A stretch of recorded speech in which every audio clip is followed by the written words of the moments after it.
we need to talk about Japan's new Prime Minister, Sanae Takaichi. I speak Chinese, not Japanese, so I don't really know how to pronounce her name. But when she first came into power, she sparked controversies with her political stances, such as her anti-foreigner sentiments, being a strong militarist, and being in opposition to same-sex marriage. Now, depending on your own political stances, that might sound pretty bad. But, hear me out, she did own a 1991 2.5 liter inline-six twin-turbo Mark III Toyota Supra, baby! Is that a Supra? Dude, is that a Supra? That's the best thing to come out of 1991 since me. Just ask my mom. What's that? We're kicking out all the foreigners? Whatever you say, crazy Supra lady. We're bringing back the Japanese Imperial Navy? It's got turbos! 2 of them! Oh, we hate the gays now?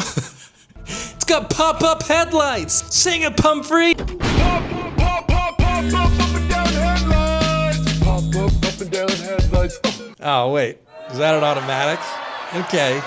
I mean, it's still a Supra. However, all of her domestic policies that were making headlines in the news were quickly replaced when she did a seemingly mundane interview where she was asked about what Japan's stance was if China were to ever attack Taiwan. Now, lots of leaders are asked this question, and it's kind of an uncomfortable one because you don't want to wake the baby. So most leaders' responses are something like, our country's stance on the issue hasn't changed and we're committed to peace in the Taiwan Strait. But that is not the response that Supra Lady gave. No. She suggested that Japan might respond militarily if China were to ever attempt to take Taiwan by force. Basically, a mic drop. I'm not actually gonna drop my mic because I'm poor and I can't afford a new one. Subscribe. Now, just in case you don't know anything about China, that's basically the same thing as saying, "Buck that baby," and kicking it across the room. What happens when you kick a baby?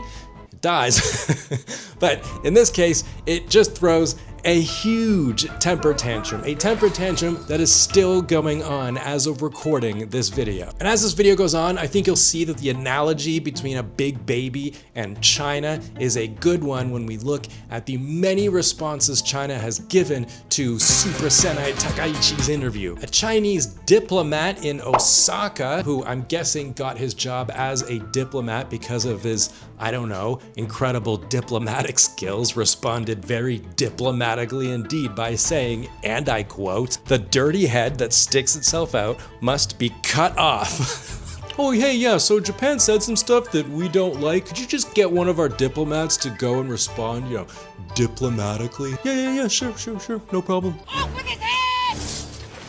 How dare you! Off with his head!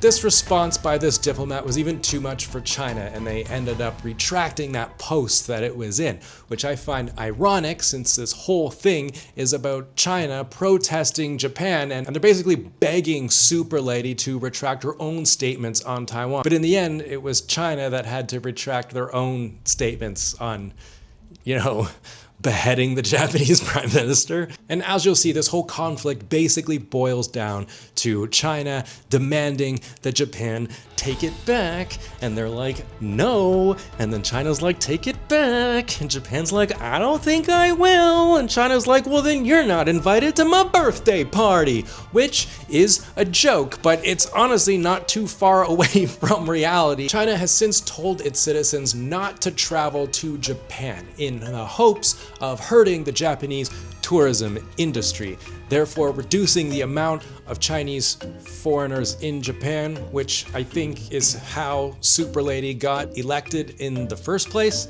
So thanks. Boycotting is a very popular way for China to protest to anything that it sees as being upsetting, like when Chinese people burned Nike shoes after the company expressed concerns over forced labor camps in Xinjiang province, or when it boycotted Australian products when the Australian government demanded an independent investigation into the origins of COVID-19. Chinese airlines even waived cancellation fees for those Chinese people who were planning on going to Japan but ended up canceling in support of their nation. I love you, big baby. Now, how much of an impact this boycott had is kind of hard to tell, with Taiwan news claiming that Chinese visitors continue Japan trips despite advisory linked to Taiwan remarks. However, the BBC claimed that Japan's tourism and retail stocks have fallen since this whole thing began. China then delayed the release of 2 Japanese films in the country, and then they banned Japanese seafood imports into China. Again. Taiwan's foreign minister has been encouraging Taiwanese people to travel to Japan or spend their money buying Japanese products in support of Japan. And he also claimed that China's weaponizing trade is undemocratic. And if you wanted China to be democratic about things, I kind of have some bad news for you, sir. Even the Taiwanese president himself, who, as far as I know, has never owned a Supra, took a picture of himself eating Japanese sushi. I mean, look how happy he looks. It's adorable. But he may as well be giving one giant middle finger to China by eating that Japanese sushi. In my opinion, I think China needs to hire like a seriously professional PR team if they want to be respected on the world stage. Because as it stands now, the world does kind of view China as a giant baby, right? A giant baby that's kind of annoying, or one that they tolerate because people don't want to have to deal with the temper tantrums and the crying and the economic repercussions and the exclusion and the bullying and all of those things. Well, it's no wonder you don't have any friends. And you can just look at any of the responses that China gives. They do kind of sound like really immature temper tantrums. Like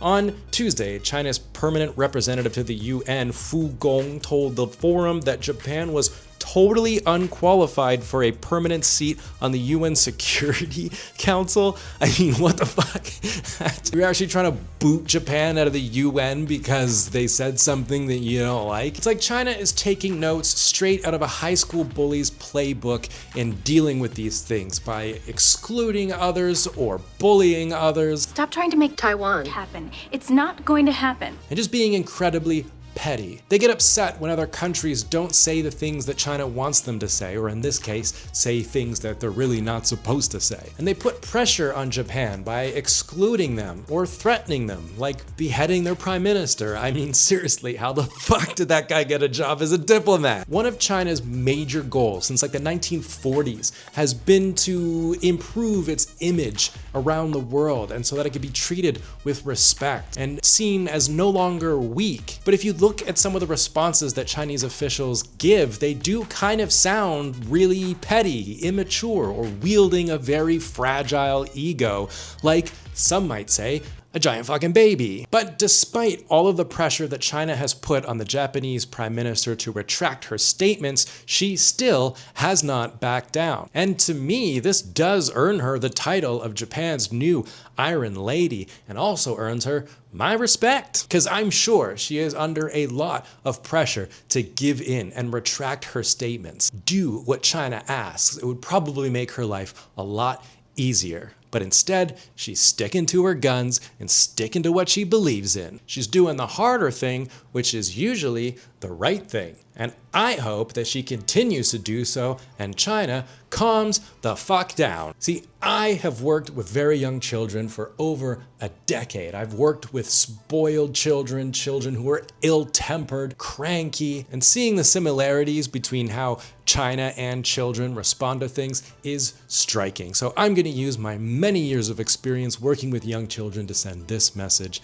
to China, a country I used to call my home. Hey there, champ. You look pretty upset, and that's okay. Sometimes people aren't gonna do the things that you want them to do, or think the same way that you think. But if you want people to like you and play with you, you're gonna have to learn how to let things go. Who knows? Maybe your life will end up being a whole lot happier that way.